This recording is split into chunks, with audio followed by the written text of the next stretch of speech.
نہایت ہی واجب الاحترام سامعین ذی احتشام،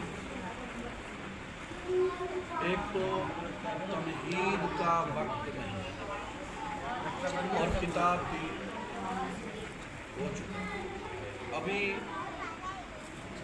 خطاب کرنے کا ٹائم یا وقت نہیں، کیونکہ یہ مہینہ اس طرح کا ہے کہ صبح وقتی اٹھنا پڑتا ہے، سونا بھی وقتی چاہیے، یہ نہیں کہ رات کے 11-12 بجے سوئیں پھر جو ہے نا صبح 8 بجے اٹھیں، یہ نہیں۔ بہرحال ہمیں اللہ صبح کی سویر کی تہجد نصیب فرمائے، تہجد کی سعادت اور فیض نصیب فرمائے۔ میں نے عظمت قرآن، شان قرآن کے موضوع کے تحت آیات مبارکہ تلاوت کرنے کا شرف حاصل کیا ہے، اور دعا ہے اللہ رب العزت ہم سب کو سننے سنانے کے بعد عمل کرنے کی توفیق عطا فرمائے۔ آمین۔ یہاں اللہ تعالیٰ قرآن کریم کی عظمت بیان فرما رہا ہے، اور اس سے پہلے یہ عظمت سمجھیں کہ کوئی کتاب ہو، کسی زبان میں ہو، جب تک وہ انسان اس زبان کو نہیں جانتا، اس زبان کو نہیں سمجھتا، وہ کتاب نہیں پڑھ سکتا۔ اس کتاب کو پڑھنے کے لیے پہلے وہ زبان سیکھنی پڑتی ہے، سمجھنی پڑتی ہے، پھر وہ کتاب انسان اس کتاب کا مطالعہ کرتا ہے۔ لیکن دنیا میں واحد کتاب ہے جس کو قرآن کریم کہتے ہیں، اگر کوئی عربی نہیں سمجھتا کوئی بات نہیں، اگر کسی کو معنی اور مفہوم کا مطلب کا علم نہیں کوئی بات نہیں، لیکن دنیا کی کوئی کتاب پڑھو، ایک بار پڑھو، پھر پڑھو، پھر پڑھو، جب تیسری مرتبہ پڑھو گے تو وہ مزہ نہیں ہوگا اس کا مطالعے کا، پڑھنے کا، وہ جو محبت ہوگی، وہ جو دل لگی ہوگی وہ نہیں ہوگا۔ لیکن قرآن کریم ایسی کتاب ہے، دن میں 10 مرتبہ پڑھو، 40 مرتبہ پڑھو، 50 مرتبہ پڑھو، جتنی زیادہ پڑھو گے اتنی زیادہ لطف بڑھتا جائے گا۔ اللہ نے قرآن میں فرما دیا ہے، انما المؤمنون الذین اذا ذکر اللہ وجلت قلوبہم۔ مومن کی 3 نشانیاں اللہ نے بیان کی ہیں۔ پہلی نشانی یہ ہے کہ وہ مومن کے سامنے اللہ کا ذکر کیا جائے، مومن کے سامنے اللہ اللہ کیا جائے تو وہ مومن کا جو دل ہے وہ دہل جاتا ہے، وجد والی کیفیت ہو جاتی ہے۔ تو پھر کیا ہوتا ہے؟ فرمایا اذا ذکر اللہ واجلت قلوبہم، اس کے دل کے اوپر جو کیفیت ہوتی ہے وہ وجد والی کیفیت ہوتی ہے۔ اس کے بعد ہے فرمایا جو قرآن پڑھتا ہے، قرآن سنتا ہے، فرمایا کیا ہوتا ہے؟ زادتہم ایمانا، اس کے ایمان میں اضافہ ہوتا ہے۔ یعنی وہ واحد کتاب ہے جس کے پڑھنے میں ایمان میں اضافہ ہوتا ہے، جس کے پڑھنے میں قبر میں نور ہوتا ہے، جس کو پڑھے وہ قبر میں شفاعت کرتا ہے، جس کو سمجھیں، جس سے پوچھیں، جو سوال پوچھیں۔ یہ واحد کتاب ہے کہ دنیا کی ہر چیز کا ذکر اس میں موجود ہے۔ جو مرضی دنیا کا سوال پوچھیں، آخرت کا سوال پوچھیں، قبر کا سوال پوچھیں، جنت کا سوال پوچھیں، جہنم کا سوال پوچھیں، اور قرآن سے پوچھیں، محمد عربی کی عظمت پوچھیں، شان پوچھیں، اخلاق پوچھیں، عزت پوچھیں، حسن پوچھیں، زلف کی عظمت پوچھیں، جو انہوں نے کمبل مبارک اوڑھا تھا وہ اس کی عظمت پوچھیں، کملی مبارک کی عظمت پوچھیں۔ قرآن بتاتا ہے، قرآن بتاتا ہے میں کس زبان سے اترا، اور قرآن بتاتا ہے مجھے کس نے بھیجا، کون لے کر آیا، کس پہ نازل ہوا۔ قرآن سے پوچھیں تو قرآن بتاتا ہے الحمدللہ رب العالمین، جو تمام جہانوں کا مالک رب العالمین ہے،